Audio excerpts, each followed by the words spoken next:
مرشد سیدی غوث الورا میرے پیارے پیر و مرشد سیدی غوث الورا۔ السلام علیکم ورحمۃ اللہ وبرکاتہ۔ الحمد للہ رب العالمین، والصلاة والسلام علی سید المرسلین وعلی آلہ واصحابہ الطیبین الطاہرین، اما بعد فاعوذ باللہ من الشیطان الرجیم، بسم اللہ الرحمن الرحیم۔ الا ان اولیاء اللہ لا خوف علیہم ولا هم یحزنون، صدق اللہ المولانا العظیم وصدق رسوله النبی الکریم الامین، ونحن على ذلك لمن الشاهدين والشاكرين والحمد لله رب العالمين۔ الصلاة والسلام عليك يا رسول الله، الصلاة والسلام عليك يا حبيب الله، وعلى آلك وأصحابك يا نور الله، صلی اللہ تعالی علیہ وسلم۔ میرے پیارے آقا صلی اللہ تعالی علیہ وسلم کے پیارے دیوانوں، مختصر طور پر اللہ رب العزت نے اپنے ولیوں کو کیا شان عطا فرمائی ہے، اور پھر اللہ کے ولیوں میں غوث پاک الشیخ عبد القادر جیلانی غوث اعظم رضی اللہ تعالی عنہ کی شان کیا ہے، میں آپ کے سامنے پیش کروں۔ اللہ قرآن مجید میں ارشاد فرماتا ہے، الا ان اولیاء اللہ لا خوف علیہم ولا هم یحزنون، کہ بے شک اللہ کے ولیوں کو نہ کوئی خوف ہوتا ہے اور نہ ہی کسی بات کا کوئی غم ہوتا ہے۔ تو اس آیت کریمہ سے پتہ چلتا ہے کہ اللہ کے ولیوں کو اللہ نے بڑی شان عطا فرمائی ہے، اور اس سے یہ بھی پتہ چلا کہ اللہ رب العزت کا ہر بندہ برابر نہیں ہوتا۔ اللہ تبارک و تعالیٰ کے بندوں میں کچھ بندے ایسے ہوتے ہیں جن کو اللہ تبارک و تعالیٰ اپنی محبت کے لیے منتخب فرما دیتا ہے اور انہیں اپنی محبت عطا فرما دیتا ہے، اور جب وہ بندے عبادت کے ذریعہ، ریاضت کے ذریعہ، فرما برداری کے ذریعہ اللہ کی محبت کو پا لیتے ہیں تو وہ اللہ کے مقرب بن جاتے ہیں، اللہ کے محبوب بن جاتے ہیں، اور جب وہ اللہ کے محبوب بن جاتے ہیں تو اللہ رب العزت انہیں اپنا ولی بنا لیتا ہے، اور جب وہ اللہ کے ولی ہو جاتے ہیں تو پھر وہ سر سے لے کر پاؤں تک اللہ کی قدرت کے مظہر بن جاتے ہیں، کہ ان کے ذریعہ اللہ کی قدرت کا اظہار ہوتا ہے۔ بہت سارے لوگ جب اللہ کے ولیوں کی شان کو بیان کیا جاتا ہے یا اللہ کے ولیوں کی کرامتوں کو بیان کیا جاتا ہے تو پھر اعتراض کرتے ہیں۔ جب بات عقل میں نہیں آتی ہے تو پھر وہ اپنی عقلی دلیلیں دیتے ہیں اور عقل کے اعتبار سے باتیں کرتے ہیں اور اعتراضات کرتے ہیں کہ یہ چیزیں عقل میں نہیں آتی ہے تو یہ نہیں ہو سکتا، اور پھر ایسی باتیں کرنے والوں کو وہ مشرک تک کہہ ڈالتے ہیں کہ یہ شرک ہے، آپ نے اللہ کے ولیوں کو اللہ کے برابر کر دیا۔ تو وہ لوگ سنیں کہ ایسی بات نہیں ہے، کیونکہ وہ اعتراض کرتے ہوئے یہ دلیل دیتے ہیں کہ کلمہ تو ہم بھی پڑھتے ہیں، وہ پڑھتے ہیں، نماز ہم بھی پڑھتے ہیں، وہ بھی پڑھتے ہیں، ہم بھی اللہ ہی کو مانتے ہیں، وہ بھی اللہ ہی کو مانتے ہیں، ہم اللہ کے حکم کے پابند ہیں، وہ بھی اللہ ہی کے حکم کے پابند ہیں۔ تو پھر آپ ان کے حوالے سے اتنی بڑی بڑی باتیں کرتے ہیں، مثلا غوث اعظم رضی اللہ تعالیٰ عنہ کے حوالے سے یہ کرامتیں بیان کی جاتی ہے کہ غوث پاک رضی اللہ تعالیٰ عنہ اگر مردے کو ٹھوکر مارتے تھے تو وہ زندہ ہو جاتا تھا، یعنی مردوں کو زندہ فرما دیا کرتے تھے۔ حالانکہ مردوں کو زندہ کرنا یہ تو اللہ ہی کا کام ہے اور اللہ رب العزت کی قدرت سے ہی ہوتا ہے، لیکن ذریعہ کبھی اللہ کا ولی بنتا ہے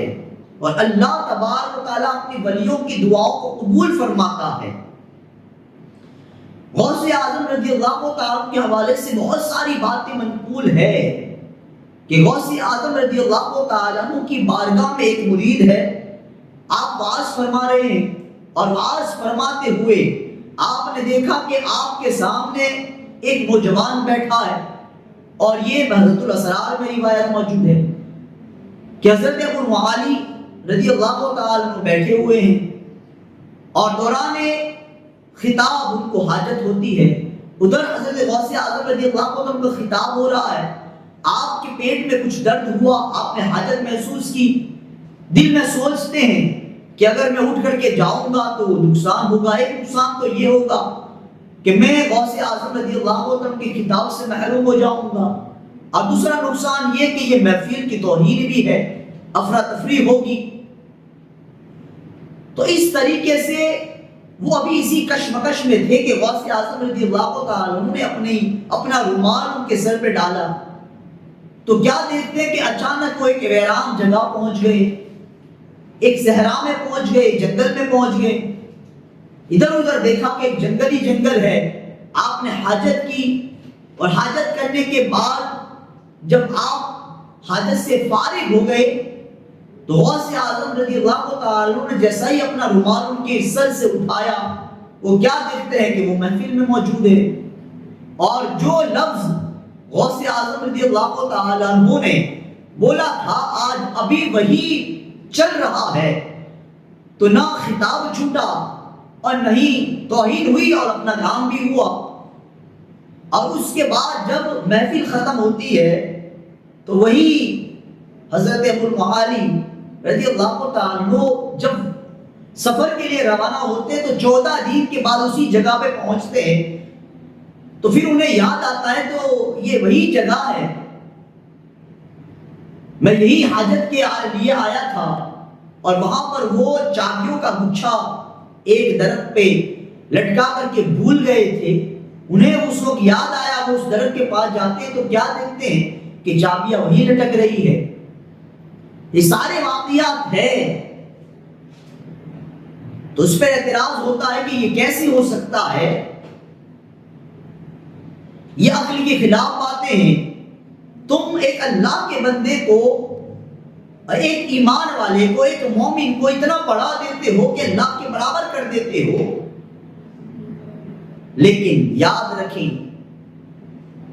جب اللہ رب العزت کسی کو اپنا ولی بناتا ہے تو پھر اللہ رب العزت زمانی اعتبار سے زمانے کو بھی اس کے لیے سمیٹ دیتا ہے اور مکان کو بھی اس کے لیے سمیٹ دیتا ہے۔ آپ قرآن مجید میں دیکھیں، اور پہلے حدیث پاک سنیں، اللہ کے رسول صلی اللہ علیہ وسلم ارشاد فرماتے ہیں کہ حدیث قدسی میں ہے کہ اللہ رب العزت ارشاد فرماتا ہے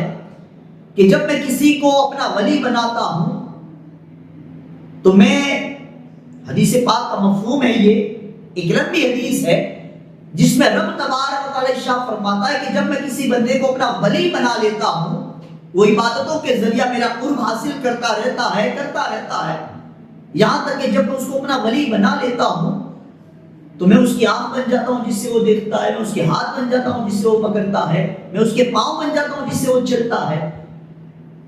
مطلب کیا؟ اللہ تو آنکھ سے پاک ہے، ہاتھ سے پاک ہے، زبان سے پاک ہے، پیر سے پاک ہے، یعنی جسم و جسمانیات سے پاک ہے۔ تو اس حدیث پاک کا مطلب کیا؟ مطلب یہ ہے کہ اللہ ارشاد فرماتا ہے کہ جب کسی کو میں اپنا ولی بناتا ہوں تو اس کے سر سے لے کر کے پاؤں تک کے ہر حصے کو اپنی قدرت کا مظہر بنا دیتا ہوں، پھر وہ میرے نور سے دیکھتا ہے، میرے نور سے چلتا ہے، میری قدرت سے وہ چلتا ہے۔ اور یہ بھی بات قرآن مجید میں آپ دیکھیں، حضرت سلیمان علیہ السلام نے جب تخت بلقیس منگایا، قرآن مجید میں پورا واقعہ تفصیل کے ساتھ، کہ جب حضرت سلیمان علیہ السلام نے دربار میں کہا درباریوں سے کہ تخت بلقیس کو میرے پاس لانا ہے، بلقیس کے آنے سے پہلے تو ایک جین کھڑا ہوا، قرآن کہتا ہے کہ حضور دربار ختم ہونے سے پہلے لے آؤں گا، آپ نے فرمایا اس سے بھی جلدی چاہیے، تو قرآن کہتا ہے کہ جین بیٹھ گیا، یعنی اس نے بیٹھ کر کے یہ اعلان کر دیا، برات ظاہر کر دی کہ میری طاقت اتنی ہی ہے، اس سے زیادہ کی طاقت مجھ میں نہیں ہے، میں اس سے جلدی نہیں لا سکتا۔ تو قرآن کہتا ہے جب جین بیٹھا اور جن کی طاقت ختم ہو گئی تو ایک انسان کھڑا ہوا جس کے پاس کتاب کا علم تھا، جو حضرت سلیمان علیہ السلام پر ایمان رکھنے والا تھا، یا حضرت سلیمان علیہ السلام کا امتی تھا، اور ایک اللہ کا ولی تھا جو کتاب کا علم رکھتا تھا. وہ کھڑا ہوتا اور کہتا حضور آپ اجازت دیں، پلک جھپکنے میں وہ تخت بلقیس آپ کے پاس لے آؤں گا. ادھر اجازت ہوتی ہے، قرآن کہتا ہے وہ تخت بلقیس سامنے تھا. اور پھر وہ کتنی مسافت تھی؟ کئی مہینوں کی مسافت تھی، سینکڑوں مہینوں کی مسافت تھی، اور سینکڑوں ٹن وزنی بھی تھا، بند کمرے میں تھا، حفاظت سے رکھا ہوا تھا. کب گیا، کیسے لایا، عقل میں بات نہیں آتی. لیکن قرآن کہتا ہے، اور قرآن میں اللہ رب العزت شاہ فرماتا ہے کہ میرا ولی اتنی طاقت رکھتا ہے اور یہ طاقت میں نے اسے عطا فرمائی ہے. تو ان ساری باتوں سے، احادیث سے، قرآن کی آیتوں سے یہ بات ثابت ہوتی ہے کہ جب کوئی بندہ اللہ رب العزت کا عبادت الہی میں، اللہ کی فرما برداری میں مستغرق ہو جاتا ہے اور اپنے آپ کو فنا کر لیتا ہے،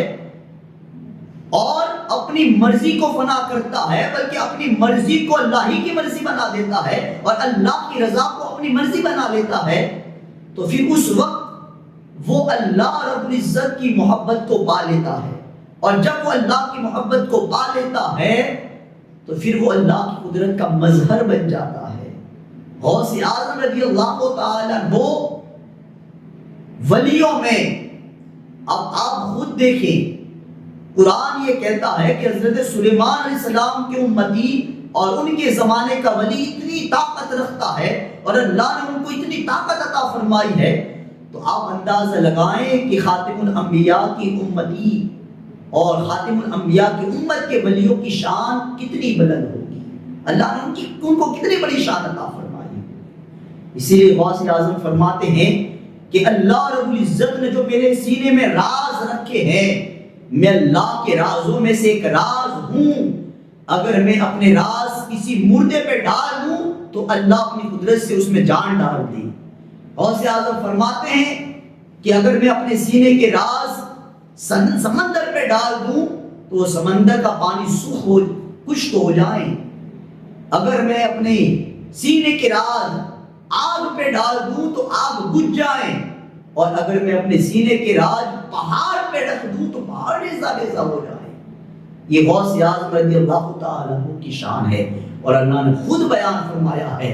کہ میں نے اپنے ولیوں کو بڑی شان عطا فرمائی ہے کہ جب کوئی بندہ اللہ کا ولی ہوتا ہے تو وہ سر سے لے کر کے پاؤں تک اللہ کی قدرت کا مظہر ہوتا ہے. اسی لیے اللہ نے فرمایا الا ان اولیاء اللہ لا خوف علیہم ولا هم يحزنون، کہ اللہ کے ولیوں کو نہ کوئی خوف ہوتا ہے اور نہ ہی کسی بات کا کوئی غم ہوتا ہے. اللہ رب العزت ہمیں اولیاء اللہ سے محبت کرنے کی توفیق عطا فرمائے. السلام علیکم ورحمۃ اللہ.